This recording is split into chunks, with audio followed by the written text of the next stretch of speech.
Ura e Siratit. Pas llogarisë, njerëzit do të drejtohen për tek ura e Siratit, e cila është vendosur mbi zjarrin e xhehenemit. Të mirët do e kalojnë, kurse të ligjt do shkasin e do bien brenda.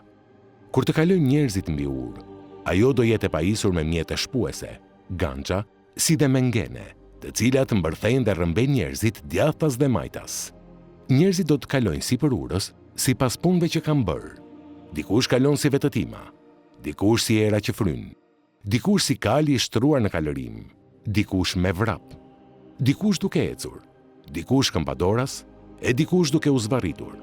Kurse banorët e përhershëm të zjarrit bien brenda dhe nuk do të vdesin, e as do e shijojnë jetën për shkak të dënimit.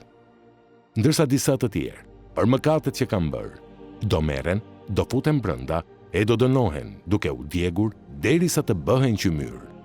Njerëzve atë ditë, kur të shikojnë urën e Siratit dhe poshtë saj errësirën e xhehenemit, kur të ndjejnë e të dëgjojnë hafshin dhe zërin e zjarrit flakërues, zemra do të çrregullohen, këmbët do t'u lëkunden dhe një frikë e llahtarshme do t'i kaplojë.